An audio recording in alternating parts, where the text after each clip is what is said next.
সম্পূর্ণ নতুন নিয়মে ফেসবুক আইডি পার্মানেন্টলি আজীবনের জন্য কিভাবে ডিলিট করে দিতে হয় সেই প্রসেসটি আজকের এই ভিডিওতে চলুন দেখিয়ে দিচ্ছি। ভিউয়ার্স, আপনার ফেসবুক আইডিতে আসার পর উপরের দিকে আপনি দেখতে পাচ্ছেন প্রোফাইল মেনু। এই প্রোফাইল মেনু অপশনে ক্লিক করবেন। দেন আপনি এখান থেকে সেটিংস অপশনে ক্লিক করে দিবেন। দেন আপনি দেখতে পারবেন এখানে মেটা অ্যাকাউন্ট সেন্টার। এই মেটা অ্যাকাউন্ট সেন্টার উপর ক্লিক করবেন। তারপর নিচের দিকে দেখতে পাচ্ছেন পার্সোনাল ডিটেলস, এই অপশনে ক্লিক করবেন। দেন এখান থেকে অ্যাকাউন্ট ওনারশিপ অ্যান্ড কন্ট্রোল, এই অপশনে ক্লিক করে দিবেন। তারপর এখানে ডিঅ্যাক্টিভেশন আর ডিলেশন, এই অপশনে ক্লিক করবেন। আবার এখান থেকে ফেসবুক সিলেক্ট করে নেবেন। দেন নেক্সট স্টেপ আপনি এরকম ইন্টারফেস দেখতে পারবেন। সো আমরা যেহেতু অ্যাকাউন্ট ডিলিট করব, যার কারণে নিচে ডিলিট অ্যাকাউন্ট এই অপশন সিলেক্ট করব। দেন এখান থেকে কন্টিনিউ অপশনে ক্লিক করে দিব। দেন নেক্সট স্টেপে এখানে আপনাকে একটি রিজন সিলেক্ট করে দিতে হবে।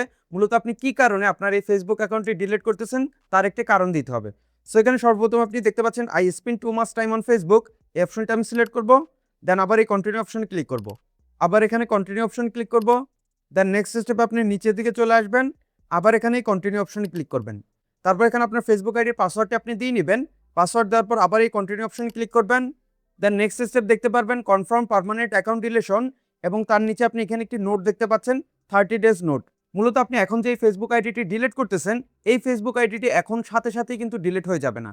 আপনি চাইলে যেদিন ডিলিট করবেন ওই দিন থেকে শুরু করে 30 দিনের ভিতরে যদি আপনার ফেসবুক আইডির নাম্বার এবং পাসওয়ার্ড দিয়ে যদি আপনি আবার লগ ইন করেন, তখন আপনার ফেসবুক আইডিটি আবার অ্যাক্টিভ হয়ে যাবে। মানে আপনার ফেসবুক আইডিটা আপনি ফিরে পাবেন। কিন্তু আপনি যেদিন ডিলিট করতেছেন ওই দিন থেকে শুরু করে 30 দিনের ভিতরে যদি আপনার ফেসবুক আইডিটি আপনার নাম্বার এবং পাসওয়ার্ড দিয়ে যদি লগ ইন না করেন, তাহলে কিন্তু আপনার ফেসবুক আইডিটি পার্মানেন্টলি আজীবনের জন্য ডিলিট হয়ে যাবে।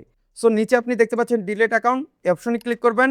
ডিলিট অ্যাকাউন্ট অপশনে ক্লিক করার সাথে সাথে আপনার ফেসবুক আইডিটি আপনার ফেসবুক অ্যাপ থেকে লগ আউট হয়ে যাবে। এর মানে আপনার এই ফেসবুক আইডিটি ডিলিটের জন্য প্রসেসিংয়ে চলে গেছে।